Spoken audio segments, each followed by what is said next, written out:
کی سب سے بدترین الیکشن کروایا. میں سمجھتا ہوں کہ ہمارے جو کراچی سے جو ہمارا مینڈیٹ چوری ہوا ہے، پوری پنجاب میں جو پنجاب کی جو حکومت ہے وہ بھی جس طرح انہوں نے مینڈیٹ چوری کیا اور ابھی یہ جو ہے نا چکا مانگا انہوں نے لگایا ہوا ہے، تو ہم انشاءاللہ مقابلہ کریں گے، حالات کا مقابلہ کریں گے، پوری طرح عوام میں بھی جائیں گے اور سب سے قانونی جنگ بھی لڑیں گے.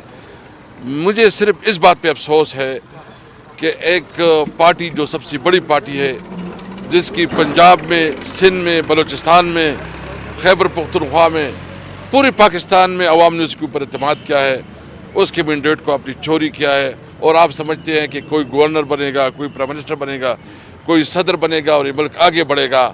یہ انشاءاللہ ہم آپ کا مقابلہ کریں گے. ہم نے چوری تو دیکھی ہے، آپ لوگوں کی دیگی کارنامے تو ہم نے دیکھے ہیں، لیکن ہم نے ووٹوں کی چوری سے حکومت بننے والی چیز نہیں دیکھی ہے.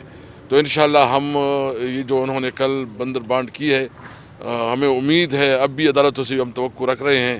ہم نے پٹیشن داخل کی ہوئی ہیں، ہم جو ہے نا عدالتوں میں گئے ہوئے ہیں. تقریباً ہمارے اعداد و شمار کے مطابق ٹوٹل سیٹس ہمارے 180 نیشنل اسمبلی میں بنتی ہے اور تقریباً 220 جو ملا کے جو وہ بنتی ہے ہمارے پنجاب میں، اور کے پی بھی ہماری حکومت بن رہی ہے. بلوچستان میں بھی اس طرح ہمارے جو مینڈیٹ اس کو چوری کیا گیا ہے. انشاءاللہ بھرپور مقابلہ کریں گے. کسی طور پر جو ہے نا یہ حکومت نہیں کہلائے گی، بلکہ یہ جعلی مینڈیٹ والی اور ایک جعلی حکومت ہوگی. اسد قیصر صاحب یہ بتائیے گا، پہلے پی ٹی آئی کا موقف تھا کہ جو الیکشن نتائج آئے ہیں اس پہ تو آپ کے گریونسز موجود ہیں، آپ الیکشن کمیشن میں بھی گئے ہیں، عدالتوں میں بھی گئے ہیں، لیکن پہلے پی ٹی آئی کہہ رہی تھی کہ ہم وفاق میں بھی حکومت بنائیں گے، پنجاب میں بھی اور کے پی کے میں.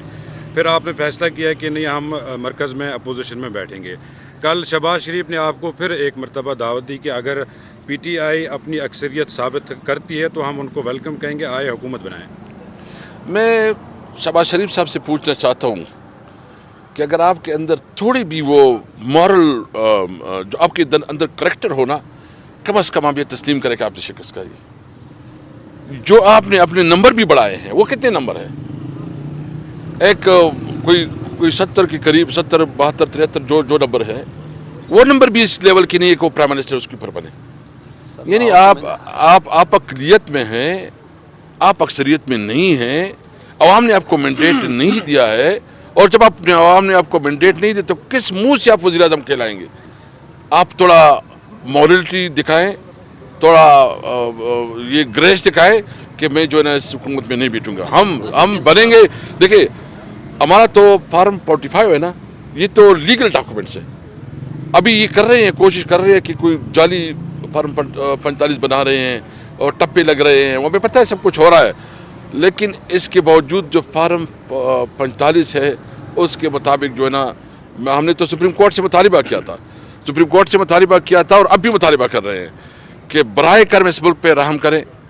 آپ جو ہے نا، جو کمشنر نے اس دن جو انکشافات کیے ہیں، اس کے اوپر جو ہے نا جوڈیشل انکوائری بنائے، اور جو جس کا مینڈیٹ ہے اس کو اس کا مینڈیٹ دے. یہ ملک تک آگے بڑھ سکے گا. اگر آپ جعلی مینڈیٹ والے لوگوں کو، جس کو عوام نے مسترد کیا ہے، اس کو آپ بٹھائیں گے تو وہ کیسے ملک کے مسائل حل کر سکیں گے؟ اس ملک کی ضرورت اس میں ہے کہ ملک قانون اور آئین کے مطابق چلے. اچھا، آپ نے کمشنر راولپنڈی کے بیان کا تذکرہ کیا، اور آپ کی جو لیڈرشپ ہے وہ یہ کہہ رہی ہے کہ اب بھی پورے ملک سے 100 لوگ ایسے ہیں جنہوں نے پاکستان تحریک انصاف کی جو اس وقت قیادت ہے ان سے رابطہ کیا اور دھاندلی کے حوالے سے ان کو آگاہ کیا ہے. مزید بڑے نام بھی سامنے، کون سے ایسے نام ہیں جنہوں نے دھاندلی کے حوالے سے اعتراف بھی کیا، وہ سامنے آنے جا رہے ہیں؟ دیکھیں، اس وقت تو جو جرت کر رہے ہیں، جو بہادر ہے، آپ نے دیکھا وہ اسسٹنٹ کمشنر نے بھی ایک ویڈیو آپ کی نظر سے گزری ہوگی، اس نے بھی، اگر کوئی کسی کو نظر نہیں آتا اور کوئی جو ہے نا وہ آنکھیں بند کر لیتا ہے تو اس کا کیا کیا جا سکتا ہے؟ میں اس لیے عدلیہ سے مخاطب ہوں. اگر آپ نے حلف لیا ہے اور آپ نے کہا تھا چیف جسٹس صاحب کہ ہم جو ہے نا آئین کے مطابق چلیں گے، ہمارے لیے آئین مقدم ہے. جب آپ کے لیے آئین مقدم ہے تو آپ کے لیے ٹیسٹ کیس ہے، کیسے انتخابات کی پروب کرے، اور جس نے مینڈیٹ چوری کیا اس کے خلاف جو ہے نا قانونی کارروائی کرے، اور جس کا مینڈیٹ ہے اس کو اس کا مینڈیٹ دیا جائے. اسد قیصر صاحب یہ بتائیں کہ پیپلز پارٹی اور مسلم لیگ میں جو معاہدہ ہوا اس میں پیپلز پارٹی نے، وفاق نے کوئی بھی وزارت نہیں کی، وزارتیں لینے سے انکار کر دیا ہے. آپ اس کو کس اینگل سے دیکھتے ہیں؟ دیکھیں، وہ ان کے آپس میں ہیں، وہ سمجھتے ہیں کہ اس کے پاس